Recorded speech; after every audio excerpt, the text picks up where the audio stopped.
नमस्कार दोस्तों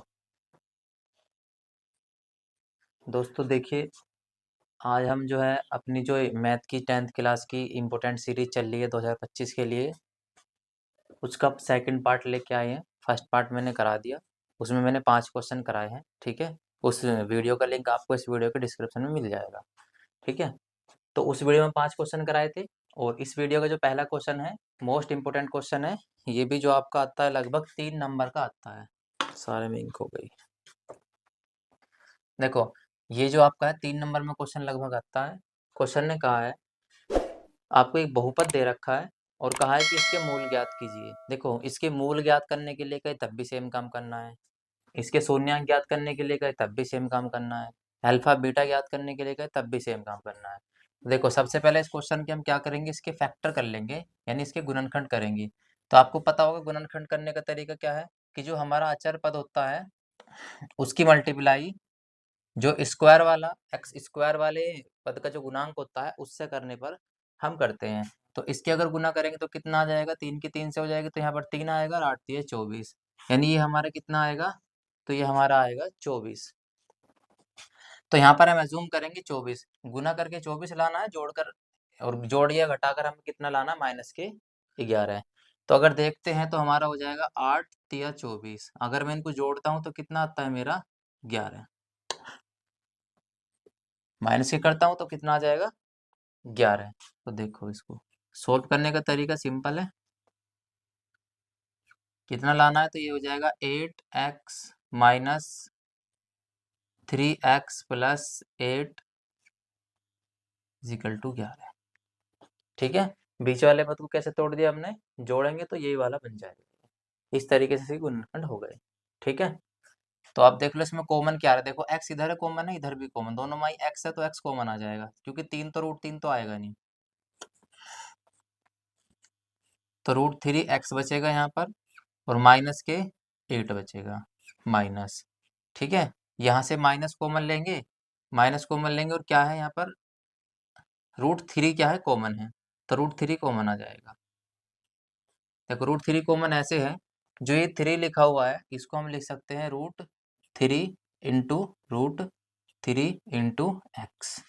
इस पूरे के पूरे टर्म को हम ये लिख सकते हैं, और यहाँ पर भी √3, फिर इसका मतलब यहाँ पर भी √3, तो एक √3x जो है वो बच जाएगा अंदर, और यहाँ से √3 चला जाएगा तो कैसा बचेगा, माइनस भी कॉमन है तो माइनस बचा अंदर, माइनस के 8 इक्वल टू 0। ठीक है, ये इस तरह हुआ। अब देखो, ये पूरी एक टर्म है, ये पूरी एक टर्म है, इस पूरी एक टर्म में से, इस पूरे एक टर्म में से ये कॉमन है दोनों, तो इनमें से एक बाहर ले लेंगे। तो ये बचा आपका 3x माइनस 8 बाहर आया, अंदर क्या बचेगा, x, और इधर से माइनस √3। देखो, दो गुना के रूप में लिख दिया, तो इन्हीं को बोलते हैं गुणनखंड। हमसे कहा है कि इसके मूल ज्ञात करो, x के जो मान आएंगे वो इसके मूल आएंगे। तो सबसे पहले हम लिखेंगे √3x माइनस 8 इजिकल टू 0, और यहाँ पर दूसरे वाले को 0 के बराबर लेंगे। ठीक है, ये परे चला जाएगा तो ये हो जाएगा √3x प्लस 8, पल्ली साइड जाएगा, तो यहाँ से x बराबर कितना आ जाएगा, 8/√3। ठीक है, एक तो ये आया, और यहाँ से x किसी को परे लेके जाएंगे तो यहाँ से आ जाएगा √3, एक ये हो गया। अतः मूल, अतः मूल जो है x बराबर क्या हो जाएंगे, 8/√3, और दूसरा क्या हो जाएगा, √3। आंसर। ठीक है, स्क्रीनशॉट लीजिए।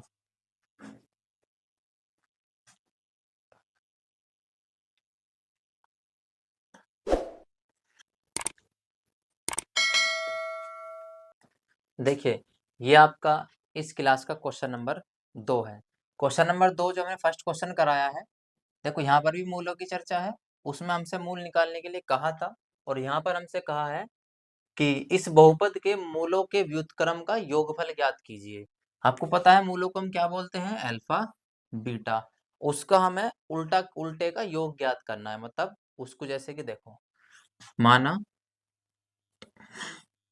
माना मूल,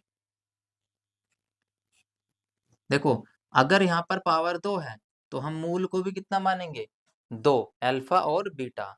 और अगर पावर 3 होती तो हम फिर मूल भी 3 मानते। ठीक है, तो मूल क्या मानेंगे, माना मूल अल्फा और बीटा, ये बी की तरह बनता है और नीचे को थोड़ा सा ज्यादा लंबा जो है डंडा होता है। मूल अल्फा और बीटा है। तो हमसे कहा है व्युत्क्रम, व्युत्क्रम क्या हो जाएगा, अल्फा का व्युत्क्रम क्या हो जाएगा, इसका उल्टा 1 अल्फा, और बीटा का व्युत्क्रम क्या हो जाएगा, 1 बीटा। ठीक है, जो हमें ज्ञात करना है वो इन दोनों का क्या ज्ञात करना है, अल्फा प्लस बीटा, हमें ये ज्ञात करना है बराबर क्या। ठीक है, उसने कहा है कि इन दोनों मूलों का क्या ज्ञात करना है, मूलों के व्युत्क्रम का योगफल ज्ञात करना है। तो मूलों का व्युत्क्रम ये रहा, इनका योग कर दिया, यानी इनको जोड़ना, योग का मतलब होता है जोड़ना। तो देखिए सबसे पहले हम क्या लिखेंगे,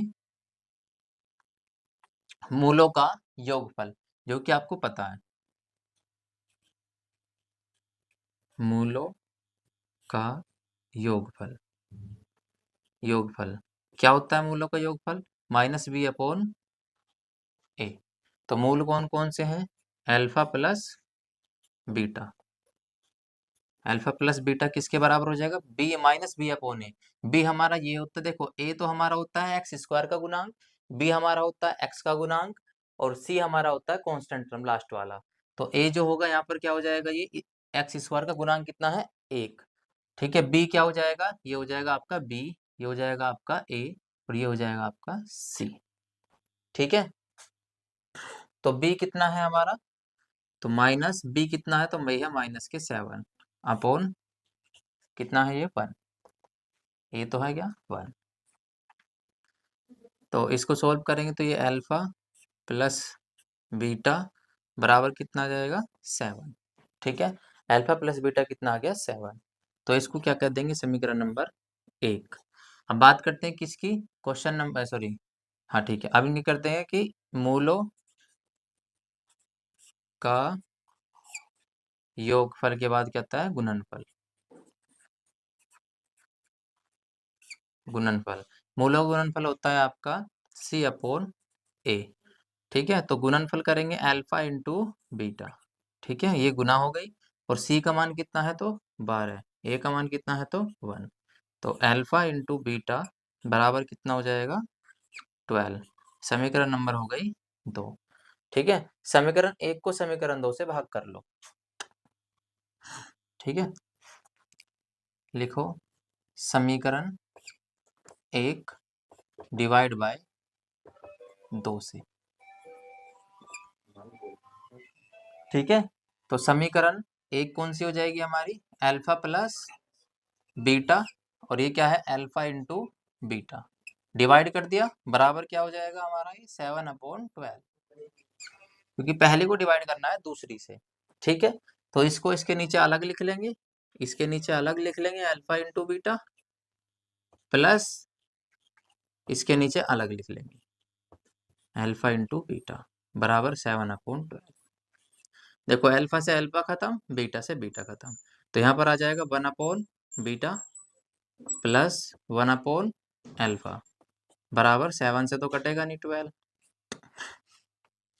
सीधा करके लिख लेते हैं, कोई दिक्कत नहीं है इसमें, 1/अल्फा प्लस 1/बीटा, कुछ नहीं करा, इसको इधर लिख दिया, इसको इधर लिख दिया, हैंस प्रूफ।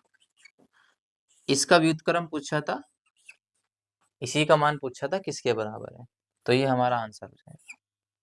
समझ में आया, स्क्रीनशॉट ले।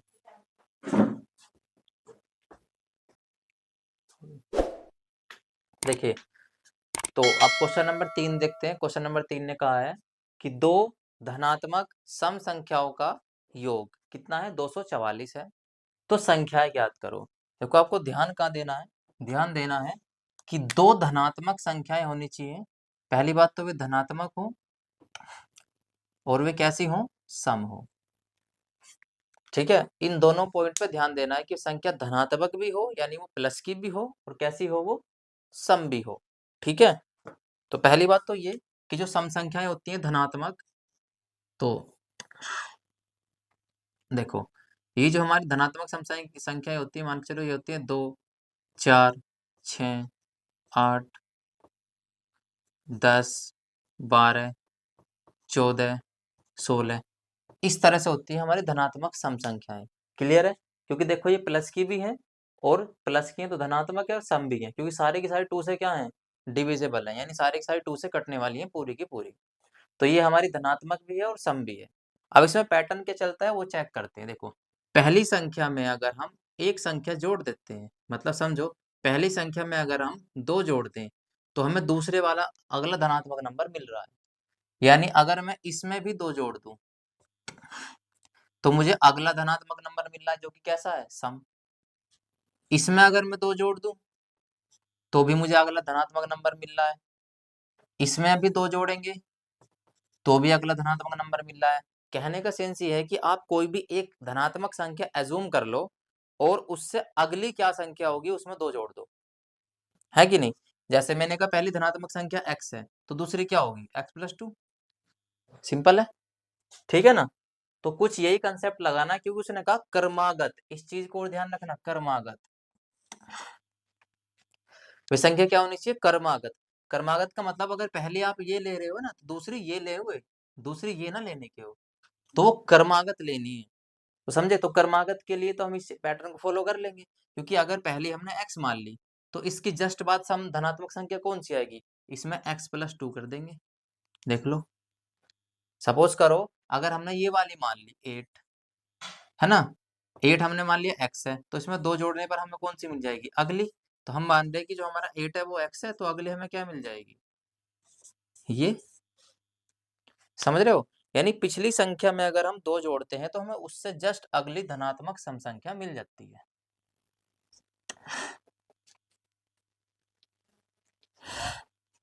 अब क्वेश्चन ने क्या कहा है, क्वेश्चन ने बिल्कुल यही कहा है कि दो धनात्मक संख्याओं का जो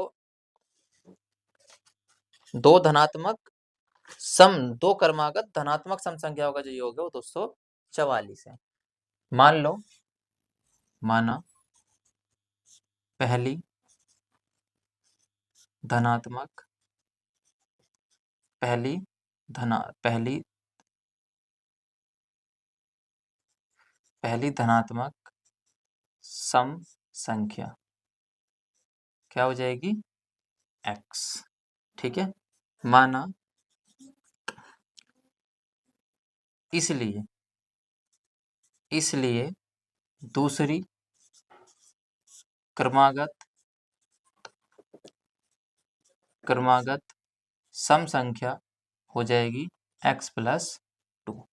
ठीक है, बिल्कुल उसी के अकॉर्डिंग, क्योंकि पहली संख्या अगर पता चली तो उससे अगले वाली कैसे मिल जाएगी, हमें उसमें 2 जोड़ते ही मिल जाएगी। क्वेश्चन ने कहा कि इनके वर्गों का योग कितना है। देखो वर्ग का मतलब होता है प्लस का, यानी वर्ग का मतलब होता है जो संख्या दी हुई है उसका स्क्वायर कर देना, यानी पावर 2 कर देना। तो देखो उसने कहा, हम लिखेंगे यहाँ पर क्या, प्रश्न अनुसार,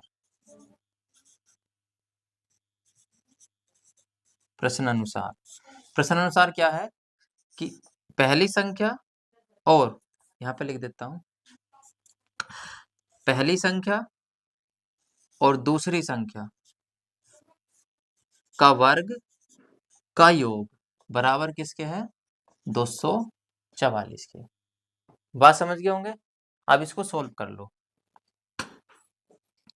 तो सोल्व करेंगे x² प्लस a का स्क्वायर प्लस b का स्क्वायर प्लस 4x आ जाएगा, 2ab फॉर्मूला है जो, तो ये आपका हो जाएगा कितना, 244। यहाँ पर इसको लिख देंगे 2x², क्योंकि एक एक्स स्क्वायर एक स्क्वायर, यहाँ पर हो जाएगा 4x और प्लस 4, ठीक है, बराबर 244। ये परे ले जाओ, परे ले जाके इसको घटा देंगे, ठीक है। तो ये 2x² प्लस 4x बराबर, ये पर जाकर माइनस हो जाएगा तो घटाएंगे तो कितना आ जाएगा 240। देखो पूरी संख्या में मुझे क्या दिख रहा है, 2 कॉमन, तो 2 कॉमन लेके काट देते हैं इससे, कैलकुलेशन थोड़ी कम हो जाएगी। नहीं भी काटोगे तब भी कोई फर्क नहीं पड़ेगा। 2 कॉमन आ गया यहाँ से, तो स्क्वायर बचा, यहाँ पर 2x बचा, और 2 कॉमन आकर पूरे के नीचे जाकर यहाँ पर 2 से क्या होगी डिवाइड, 120 हो गया। समझ गए? अब देखो इसके हम क्या कर लेते हैं, फैक्टर कर लेंगे। तो ये जो हम कर रहे हैं अब फैक्टर करेंगे, x² प्लस 2x माइनस 120 बराबर 0। इसको इधर लिया, ठीक है। अब हमको गुना करके तो लाना है कितना, 120, जोड़कर या घटाकर कितना लाना है 2, कितना लाना है 2। तो अगर देखें 12 धाम 120, 12 धाम 120, और अगर 12 माइनस 10 करते हैं तो कितना मिलता है 2। हो गए फैक्टर, यानी कंफर्म हो गए कौन से बनेंगे इसके पेयर जो बनेंगे फैक्टर के। तो ये हो जाएगा आपका क्या, प्लस का बचाना है, तो प्लस का बचाने के लिए 12 को क्या कर देंगे प्लस का x minus 10x minus 120 is equal to 0। ठीक है, क्लियर है। दोनों को जब सोल्व करेंगे 12x में 10x चल जाएंगे तो 2x बचेगा। ठीक है, तो यहाँ पर क्या हो जाएगा, यहाँ पर x है यहाँ पर x है, दोनों में से x कॉमन है, x कॉमन करेंगे तो यहाँ पर बचेगा x प्लस 12। ठीक है, यहाँ से पहले तो माइनस कॉमन ले लेंगे, और माइनस कॉमन लेने के बाद क्या है यहाँ पर 10 कॉमन है, तो 10 कॉमन लिया तो अंदर बचेगा x प्लस 10 से भाग करेंगे तो बच जाएगा 12। क्लियर। देखो अब ये पूरी टर्म एक है, ये पूरी टर्म एक है, इन दोनों में क्या कॉमन है, तो कॉमन है x प्लस 12, अंदर क्या बच जाएगा x माइनस 10। ठीक, अब क्या करेंगे, x की वैल्यू काट लेंगे, पहले इसको 0 के बराबर रख लेंगे, क्योंकि अलग अलग गुणनखंड को 0 के बराबर रखते हैं हम जब पूरा टर्म गुना में आती है। ठीक है, ये हो जाएगा आपका x बराबर -12, ठीक है, और ये हो जाएगा आपका x बराबर कितना, तो प्लस के 10। अब देखो यहाँ पर ध्यान देने वाली बात क्या है, यहाँ पर x के 2 मान आए और हमें कोई एक मान लेना है। अगर आप ध्यान से देखोगे तो क्वेश्चन ने कहा है कि धनात्मक सम संख्या, अब बताओ धनात्मक ये है कि ये है, धनात्मक तो ये वाली है, ये तो नेगेटिव है, ऋणात्मक है ये तो हमें लेनी है कौन सी, धनात्मक। अब क्वेश्चन ने कहा है कि संख्याएं ज्ञात कीजिए, तो बताओ पहली संख्या देख लो, पहली जो x बराबर हमारा ये है, x बराबर -12 नहीं लेंगे, नहीं लेंगे, ऋणात्मक है, क्योंकि ऋणात्मक है, क्योंकि ऋणात्मक है, इसलिए पहली संख्या, इसलिए पहली संख्या क्या हो जाएगी x, पहली संख्या x मानी तो x का मान कितना हो जाएगा, पहली संख्या x बराबर कितना है तो 10, ये लेंगे नहीं। ठीक है, दूसरी क्रमागत धनात्मक सम संख्या क्या लिखेंगे, दूसरी संख्या, दूसरी संख्या क्या हो जाएगी, x प्लस 2 है तो क्या हो जाएगी 10 प्लस 2 इज इक्वल टू 12, ये आपका आंसर। ठीक है, क्लियर हुआ, इसका स्क्रीनशॉट लीजिए। देखिए अब क्वेश्चन नंबर हम देखेंगे 4। तो क्वेश्चन नंबर 4 में हमसे कहा है कि दो संख्याओं का योगफल, सबसे पहले तो देख लो कि ये जो क्वेश्चन आपको पूछा जाता है, ये क्वेश्चन आपका पूछा जाता है लगभग कितने अंक में, ये 6 नंबर का क्वेश्चन है। कितने नंबर का, 6 नंबर का क्वेश्चन आपके ये पूछा जाएगा, और इसके चांस लगभग 95% चांस है इसके इस बार 2025 में आने के यूपी बोर्ड में। ठीक है, 6 नंबर का क्वेश्चन है,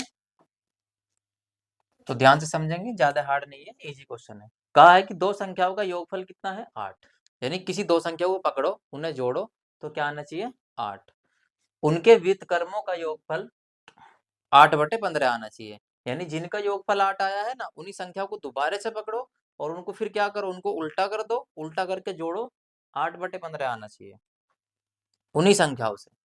ठीक है, तो ऐसी संख्याएं हमें क्या करनी है, ज्ञात करनी है। ऐसी संख्याएं हमें ज्ञात करनी है। देख लो, आपको पता होगा, अगर मान के चलो, नॉर्मली मानता हूं मैं, इसको क्वेश्चन को साइड करना थोड़ा। अगर मैं कहूं कि एक संख्या मान के चलो 8 है, ठीक है, या मान के चलो एक संख्या 10 है, तो आप बताओ दूसरी संख्या क्या हो जाएगी। भाई दोनों को जोड़कर कितना आ रहा है, दोनों को जोड़कर मान लो आपका 20 आ रहा है, दोनों को जोड़कर आपको मान लो 20 आ रहा है, अलग क्वेश्चन है। ठीक है, तो दोनों को जोड़कर अगर 20 आ रहा है, मैंने मान लिया एक संख्या 10 है, तो आप बताओ दूसरी संख्या जो होगी वो 20 माइनस 10 होगी कि नहीं होगी, 20 माइनस 10 होगी या नहीं होगी। क्यों होगी, क्योंकि अगर पहली संख्या हमने 10 मान ली, दोनों को जोड़कर कितना आ रहा है 20, पहली संख्या कितनी है 10, तो अगर 20 में 10 घटाएंगे तो जो बची हुई संख्या है वो निकल जाएगी, यानी जो संख्या अब बची वही निकलेगी। समझ रहे हो कि नहीं। तो इस तरह से हम क्वेश्चन को करेंगे। ठीक है, माना पहली संख्या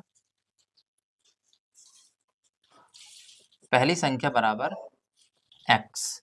अगर पहली संख्या x है और x को, पहली संख्या x है और दो संख्या है, दोनों को जोड़कर 8 आ रहा है, पहली संख्या x है तो 8 में से x घटाएंगे दूसरी आ जाएगी, है कि नहीं। तो हम क्या कहेंगे, इसलिए दूसरी संख्या क्या होगी, तो वो हो जाएगी 8 में से x घटा देंगे, तो ये निकल जाएगी आपकी दूसरी संख्या। ये पहली संख्या है, ये दूसरी संख्या है। अब क्वेश्चन ने कहा है कि दो संख्याओं के वर्गों का योग कितना है, तो 8 है। ठीक है, उनके व्युत्क्रमों का योगफल कितना है, इतना है। तो पहली दूसरी संख्या तो निकल गई, अब इनके वर्गों का योगफल देख लो, व्युत्क्रमों का योगफल। तो पहली संख्या का व्युत्क्रम क्या लिखेंगे, प्रश्न अनुसार।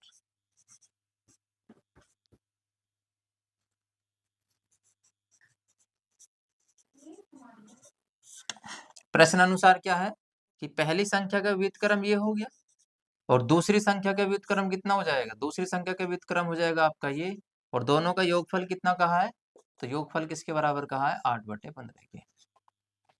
ठीक है, सोल्व करो जरा, सोल्व करेंगे तो कितना हो जाएगा ये आपका हो जाएगा 8 माइनस एक्स, इधर करेंगे तो ये हो जाएगा x बटे एक्स स्क्वायर, इसकी यहाँ गुना करेंगे, माइनस क्या आएगा और प्लस के 8x इजिकल टू 8/15। ठीक है, अब देखो ये तो आपस में क्लोज हो जाएंगे, माइनस एक्स प्लस एक्स तो खत्म, तो यहाँ पर क्या बचेगा 8/8x minus x square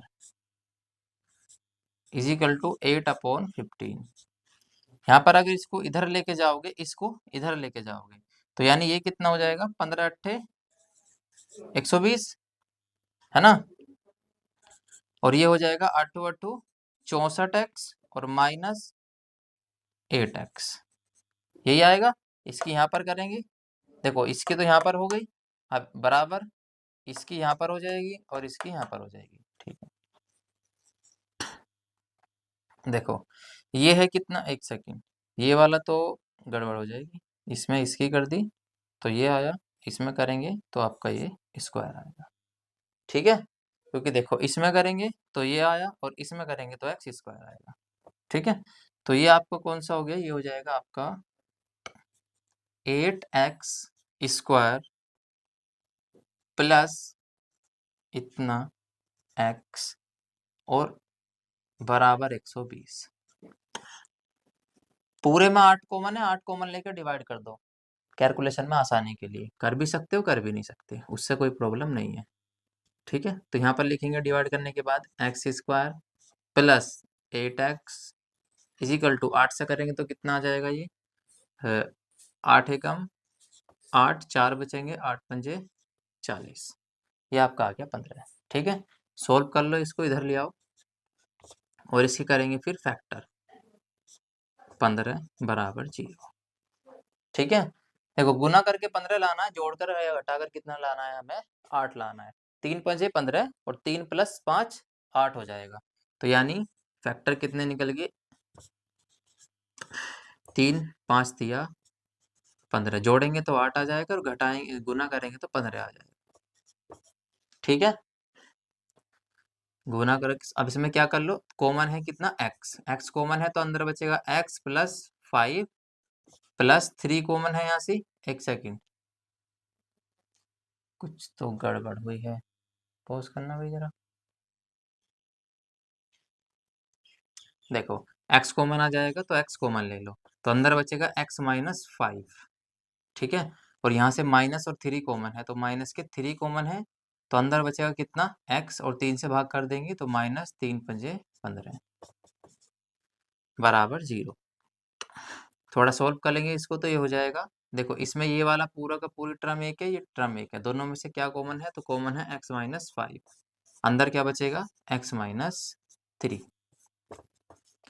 same काम करेंगे यहाँ से फिर से, तो ये हो जाएगा x 0 के बराबर, यहाँ से x बराबर कितना आ जाएगा, तो 5 आ जाएगा, ठीक है, यहाँ से x माइनस 3 0 के बराबर, तो x बराबर कितना आ जाएगा, 3 आ जाएगा, ठीक है, बात समझ गए होंगे।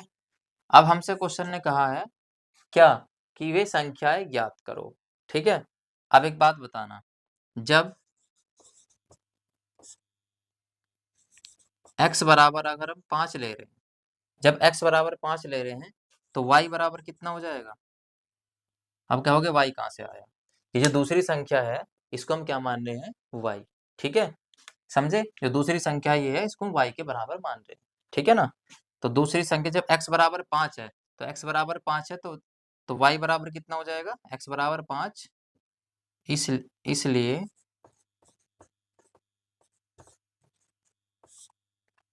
इसलिए y बराबर कितना आ जाएगा, देख लो, x बराबर 5 ले रहे हैं तो x बराबर 5 है तो y बराबर कितना आ जाएगा, 3, ठीक है। जब हमने x बराबर 5 लिया है तो y बराबर कितना आ गया, 3 आ गया। इसी तरह एक और लेंगे x का मान, जब x बराबर 3 है, इसलिए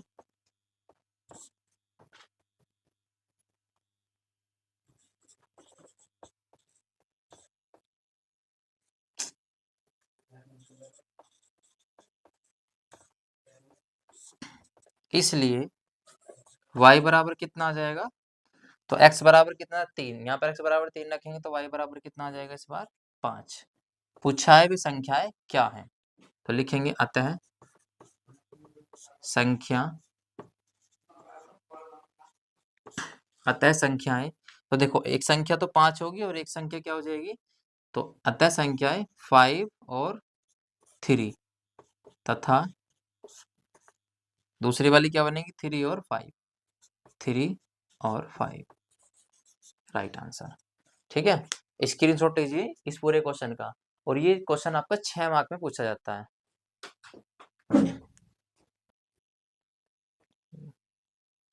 देखो अब जो है स्टार्ट करेंगे क्वेश्चन नंबर 5। क्वेश्चन नंबर 5 जो है मोस्ट इंपोर्टेंट है, और ये भी आपका लगभग नहीं 6 नंबर का ही पूछा जाता है, ठीक है, पूरे 6 मार्क आपको ये देके चला जाएगा एक ही क्वेश्चन। देखिए क्वेश्चन नंबर 6 में यहाँ पर लिख नहीं रहा हूँ क्योंकि लिखने में थोड़ा सा बड़ा है, मैं पढ़ दूंगा आपको स्क्रीन पे शो हो जाएगा, ठीक है। देखिए पढ़ना ध्यान से, एक आयताकार खेत का विकर्ण उसकी छोटी भुजा से 60 मीटर लंबा है, ठीक है, यदि यदि यदि बड़ी भुजा छोटी भुजा से 60 मीटर अधिक है तो खेत की भुजाएं ज्ञात कीजिए। सबसे पहली बात, खेत जो है आपका वो एक आयताकार है, कैसा है, आयताकार, खेत आपका आयताकार है। आयताकार का मतलब होता है इस टाइप का होगा, जिसके आमने सामने की साइड क्या होंगी, बराबर होंगी, उस शेप को हम बोलते हैं आयताकार शेप। अब देखो ये तो हमारी होती है लंबाई, ठीक है, और ये हमारी होती है चौड़ाई, समझ गए, ये होती है लंबाई और ये होती है चौड़ाई। अब एक बात बताओ, छोटी भुजा तो ये होगी, उसने कहा है कि एक आयताकार खेत का विकर्ण, विकर्ण क्या होता है, विकर्ण होता है ये वाला, एक ये वाली लाइन को हम क्या बोलते हैं, विकर्ण, यानी इस चीज को हम क्या बोलेंगे, तो इसको हम बोलेंगे विकर्ण, ठीक है, इसको बोलते हैं विकर्ण। ऐसे भी होगा तो भी विकर्ण, ऐसे भी होगा तो भी विकर्ण, उसने एक ही विकर्ण की बात करी है, ठीक। तो थोड़ा सा सेव बना देता हूँ मैं इसको। ठीक है, ये है आपका विकर्ण, इसको बोलेंगे विकर्ण।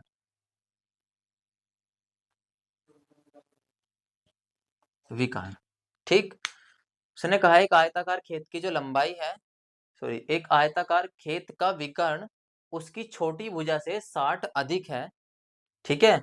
यदि उसकी बड़ी भुजा छोटी भुजा से 30 मीटर अधिक है तो भुजाएं ज्ञात कीजिए। क्वेश्चन हमारा ये है। अब देखो दोनों का रिलेशन छोटी भुजा से दे रखा है कि छोटी भुजा से ये 60 मीटर अधिक है विकर्ण, और छोटी भुजा से बड़ी भुजा 30 मीटर अधिक है। तो अगर हम छोटी भुजा को x मानते हैं तो बताओ ये इससे 60 अधिक है, तो यानी ये x से 60 अधिक हो जाएगा। मीटर में दे रखा है तो मीटर, मीटर, ये भी मीटर, ठीक है। और कहा है कि छोटी भुजा से 30 मीटर अधिक बड़ी भुजा है, तो मतलब ये वाली भुजा भी कितनी हो जाएगी इसकी, x में जोड़ दें कितना, 30 मीटर। यहाँ तक में कोई दिक्कत? ठीक है, अब आगे बढ़ो। बस अगर ये समझ में आ गया तो क्वेश्चन हो गया। अब हमसे क्या पूछा है, हमसे पूछा है कि खेत की भुजाएं बताइए। अब भुजा कौन सी होती है खेत की, लंबाई और चौड़ाई, यही तो भुजा होती है। यानी ये वाली भुजा और ये वाली भुजा, दोनों का मान पूछा है कि ये कितनी है। अगर आप देखोगे तो ये 90 डिग्री का एंगल बन रहा है, और जहां पर 90 डिग्री बना वहां तो समझ जाना पाइथागोरस साहब जी पधार जाएंगे। ठीक है, देखो माना, एक बार क्वेश्चन यही कह रहा है ना जो जो दे रखा है। चलो ठीक है, देख लो, मैं चेंज कर लेता हूँ पेन। माना आयताकार, आयताकार खेत की छोटी भुजा, छोटी भुजा बराबर x है। आयताकार खेत की छोटी भुजा क्या है, x है, ठीक है। तो खेत की बड़ी भुजा क्या हो जाएगी, इसलिए आयताकार खेत की बड़ी, बड़ी भुजा, बड़ी भुजा, बड़ी भुजा छोटी भुजा 30 मीटर अधिक है, ये इसको यहाँ पे क्या लिख देंगे, मीटर, मीटर। और ये क्या हो जाएगा आपका, इससे 30 मीटर अधिक है, तो ये भी आपको क्या हो जाएगा, मीटर। क्लियर है इतना, इतना बताइए, क्लियर है, ठीक है। अब एक बात बताओ, एक्स को तो हम खेत की चौड़ाई भी बोल सकते हैं, और इस वाली भुजा को तो हम खेत की लंबाई भी बोल सकते हैं, है कि नहीं। तो हम क्या कहेंगे, खेत की लंबाई, खेत की लंबाई, लंबाई कितनी है खेत की लंबाई, लंबाई है आपकी x प्लस 30 मीटर, ठीक है। और चौड़ाई कितनी है, खेत की चौड़ाई, खेत की चौड़ाई कितनी हो जाएगी, x। अब लिखेंगे प्रश्न अनुसार,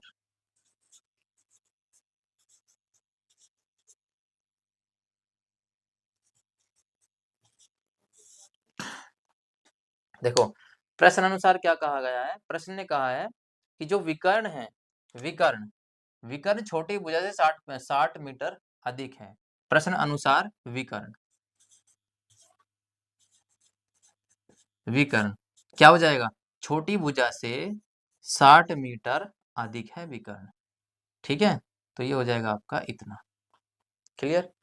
अब देखो हमसे पूछिए ये साइड और ये साइड, तो यहाँ पर अगर देखोगे इसका भी मान और इसका भी मान और इसका भी मान, यानी कुल मिलाकर ये जो 90 डिग्री का एंगल बना हुआ है, अब लिखेंगे यहाँ पर पाइथागोरस प्रमेय से,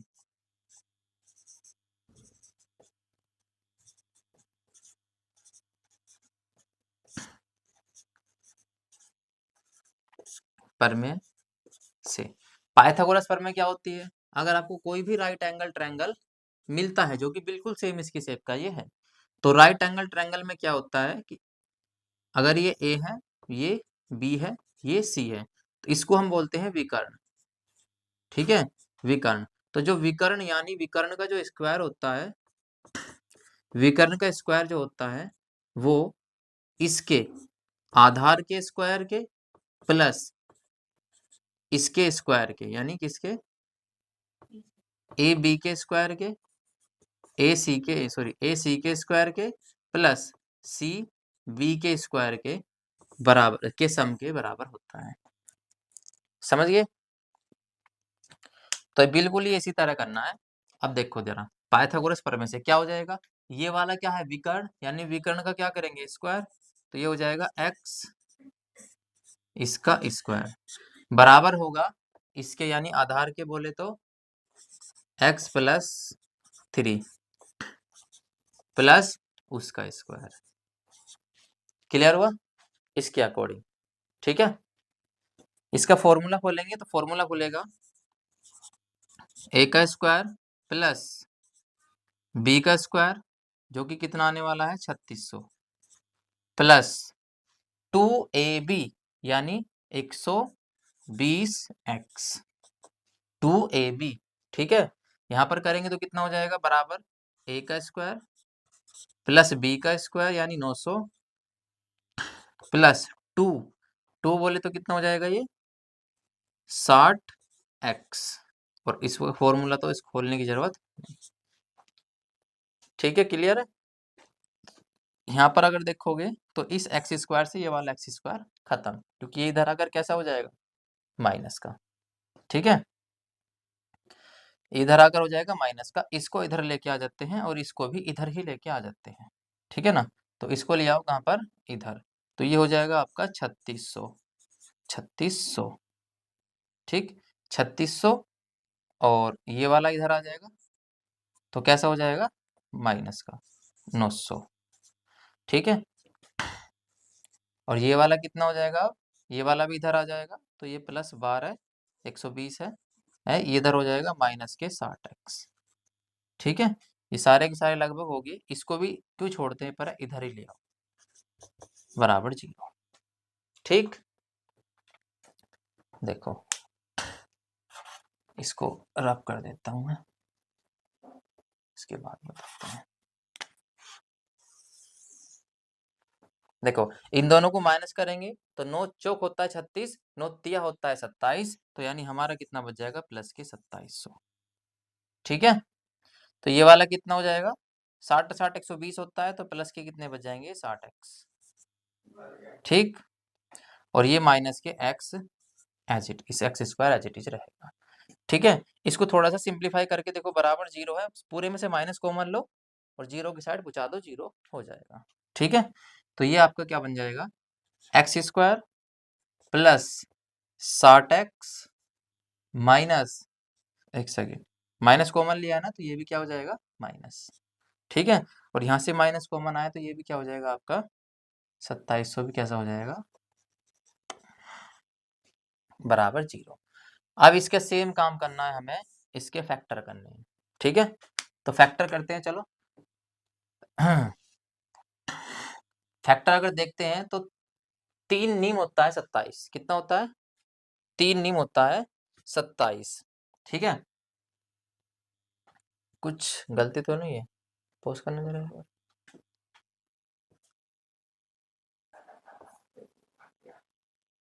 देखो फैक्टर कैसे होंगे, फैक्टर ऐसे होंगे, आप इसको अभी के लिए अज्यूम कर लो कि ये 6 है और ये कितना है 27, तो अगर देखोगे तो आपका हो जाएगा 9 3 जा 27, ठीक है। आप इसको यहाँ पर अब कंसीडर कर लो कि ये 30 है और ये 90 है, तो इन दोनों की जब गुना करेंगे तो 2700 आ जाएगा, ठीक है ना, 2700 आ जाएगा। और अगर आप हमें कितना लाना है 60, और अगर आप 90 में से 30 घटाएंगे तो आपको कितना, सॉरी 90 मतलब हाँ ठीक है, इसको माइनस का कर लो इसको प्लस का कर लो, तो अगर इसमें से इसको घटाएंगे तो आपको कितना मिल जाएगा माइनस के 60 मिल जाएगा, ठीक है। चलो अब इसको सोल्व करते हैं, बिल्कुल इसी तरह फैक्टर सही है। तो ये हो जाएगा एक्स स्क्वायर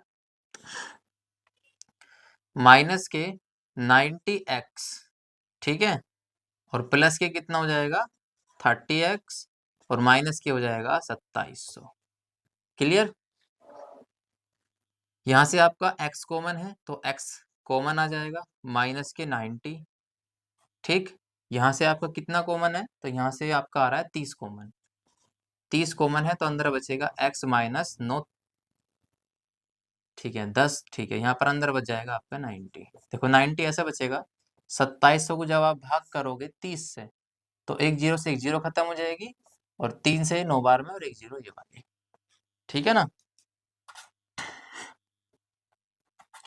तो ये हो जाएगा आपका, इन दोनों में अब ये कॉमन आ रहा है तो ये हो जाएगा x इतना, और ये अंदर क्या बचेगा x प्लस 30। ठीक, आपको पता है कि x हमने क्या कंसीडर करी थी, चौड़ाई, एक सेकंड, लंबाई, ठीक है, x जो है हमारी चौड़ाई थी, लंबाई थी जो भी था, हाँ लंबाई थी, नहीं सॉरी चौड़ाई थी। देखो इधर इसके बराबर क्या चल रही है अपनी, जीरो, देखो जीरो चलती आ रही है, तो यहाँ पर अगर देखोगे तो x बराबर कितना आ जाएगा 90, और यहाँ पर अगर देखोगे तो x बराबर कितना आ जाएगा माइनस के 30। आप एक बात बताओ सबसे पहले तो, x का तो हमें कोई एक ही मान लेना है, क्योंकि लंबाई इसमें दो दो तो दे नहीं रखी, या चौड़ाई इसमें दो दो तो दे नहीं रखी। तो समझो ध्यान से कि लंबाई हो या चौड़ाई कभी भी हमारी ऋणात्मक नहीं होती। आपने कभी ये नहीं सुना होगा कि मुझे जो है -4 मीटर लंबा कुछ दे दो, या 4 मीटर -4 मीटर दे दो, या -5 मीटर दे दो, तो लंबाई चौड़ाई कभी भी माइनस में नहीं होती, समझ गए। तो यानी हम क्या कहेंगे, x बराबर -3 को छोड़ने पर, ठीक है, क्योंकि ये ऋणात्मक नहीं हो सकती, समझे, ये ऋणात्मक नहीं हो सकती। तो पहली भुजा हमने क्या मानी थी, x, खेत की लंबाई है, ठीक है, तो x क्या हो जाएगी हमारा, तो x क्या है, ये ऋणात्मक नहीं हो सकती, इसलिए इसको छोड़ने पर यह ऋणात्मक नहीं हो सकती। क्या लिखेंगे, चौड़ाई ऋणात्मक नहीं होती, नहीं होती, तो इसलिए x बराबर कितना लेंगे 90 मीटर, x बराबर कितना लेंगे 90 मीटर। अब देखो x का मान तो निकल गया, उसने कहा था कि भुजाएं बताइए, तो पहली भुजा क्या थी हमारी x, माना कि आयताकार खेत की छोटी भुजा कितनी मानी थी हमने x मीटर, तो x का मान तो आ गया, तो क्या लिखेंगे छोटी भुजा, क्या लिखेंगे छोटी भुजा कितनी हो जाएगी 90 मीटर, 90 मीटर, ठीक है, और बड़ी भुजा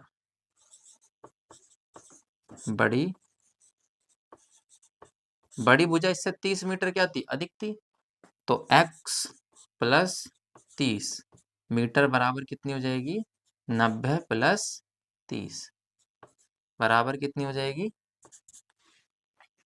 120, 120 मीटर, ठीक है। यही दोनों भुजाएं हमसे पूछी थी, तो इसका मान 120 मीटर आया और इसका मान कितना आया 90 मीटर। पूछ लेता विकर्ण की लंबाई क्या बताओ, तो लो विकर्ण की लंबाई भी लिख लो साथ साथ ही, हालांकि पूछी नहीं है, विकर्ण विकर्ण, ठीक है।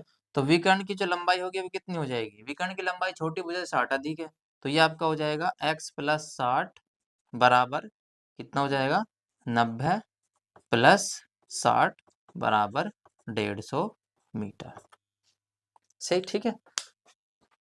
तो ये हमारा इस जो क्लास थी हमारी, पार्ट नंबर 2 था ये हमारी क्लास का। पिछला पार्ट जो है हम वो करा चुके हैं इसका, उसमें भी मैंने 5 क्वेश्चन कराए हैं लगभग, और इसमें भी ये मोस्ट इंपोर्टेंट 5 क्वेश्चन है। और हमारी जो इम्पोर्टेंट सीरीज चल रही है 2025 के लिए, उसमें लगभग 20 से 25 क्वेश्चन होंगे, ज़्यादा नहीं होंगे, ठीक है। तो इस जो पिछली वीडियो है उसका लिंक आपको इसके डिस्क्रिप्शन में मिल जाएगा, ठीक है ना। तो इस वीडियो में इतना ही, इसका आप स्क्रीनशॉट ले लेंगे। जय हिंद, जाना अभी।